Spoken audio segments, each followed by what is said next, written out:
بسم اللہ الرحمن الرحیم۔ السلام علیکم۔ آج میں شادی شدہ ہوں۔ کل جو کسی کی چھوٹی نند تھی، آج 3 نندوں اور ایک دیور کی بڑی بھابھی۔ اب جو خود پر گزری ہے تو سمجھ آتی ہے پریکٹیکل لائف پھولوں کی سیج نہیں۔ ذمہ داریاں پڑ جاتی ہیں تو لاڈ پیار بھول جاتے ہیں، میچورٹی آ جاتی ہے۔ اب اپنی بھابھی کے ساتھ گزرے ہوئے سال بہت یاد آتے ہیں۔ میں کالج میں تھی جب وہ ہماری گھر کی حصہ بنی۔ ان کی ایک بات، رویے، چہرے کے تاثرات کے معنی اب خود بھابھی بن کر سمجھ آتے ہیں۔ میں لاڈلی تھی، کالج کا غصہ، بہنوں کا غصہ، گھر میں منہ پھلا کر منہ بنا کر دکھاتی تھی۔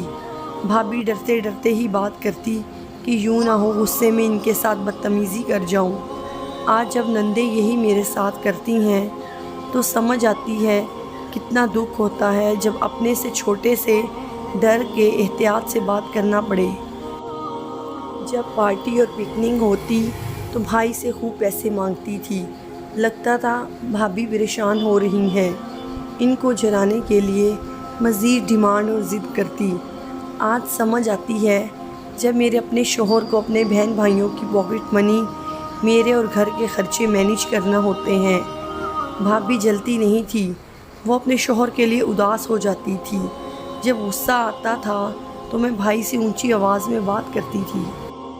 لاڈلی ہونے کی وجہ سے وہ مجھے غصہ نہیں کرتے تھے، سب سن لیتے تھے۔ لگتا تھا بھابھی کو برا لگ رہا ہے۔ میں دل میں سوچتی ہوں یہ بڑی آئی، 24 سال ہوئے میرے بھائی پر حق جتاتی ہیں۔ آج جب میرے شوہر کے بہن بھائی ان سے ذرا سا بدتمیزی کریں تو بھابھی کا درد محسوس ہوتا ہے۔ میرے 2 بھائی سہی، بھابھی کے لیے ان کے شوہر سب سے معزز ہستی تھے۔ بھابھی پر کچن کے کام کا لوڈ ہوتا تو میں مدد نہیں کرواتی تھی۔ میں سوچتی تھی یہ انہی کی تو ذمہ داری ہے، نہ امی ہم بہنوں کو کہتی۔ اب جب میں تھک جاتی ہوں تو سوچتی ہوں کہ میری ساس اپنی بیٹیوں کو ذرا سا بھی مدد کروانے کا کہہ دیں، مجھے آسانی دے دیں۔ کاش میں بھابھی کے لیے آسانیاں کر دیتی۔ بھابھی سے میں جس لہجے میں چاہے بات کر دیا کرتی۔ میرے ذہن میں یہ بات تھی کہ نند کے نخرے اٹھانا بھابھیوں پر فرض ہے عین۔ اگر بڑے کو چھوٹے سے پیار کرنا چاہیے تو چھوٹوں کو بھی بڑے کو عزت دینا چاہیے۔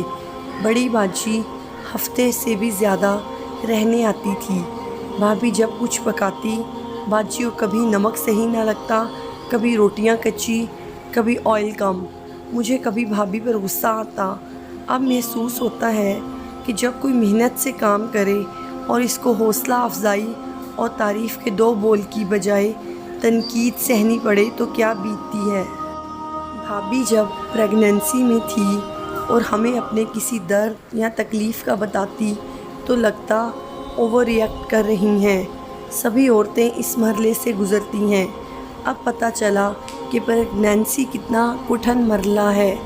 بھابھی کے کمرے میں جاتی تو کمرہ بکھرا ہوا ہوتا۔ ہمیشہ سوچتی تھی ان کو ذرا سلیقہ نہیں ہے۔ اب سمجھ آیا کہ جب پورے گھر کی ذمہ داری کندھوں پر ہو تو اپنے کمرے میں آ کر صفائی کرنے کا نہیں، ریسٹ کرنے کا دل ہوتا ہے۔ ایسی ہی کتنی ہی باتیں یاد آتی رہتی ہیں۔ اب کیا کر سکتی ہوں، آسانیاں نہ دے سکی، مشکلات خوب بڑھائیں۔ بھابھی سے معافی مانگنے کی ہمت، حوصلہ نہیں ہے۔ جب اپنی زیادتیاں یاد آتی ہیں اللہ تعالیٰ سے معافی مانگتی ہوں۔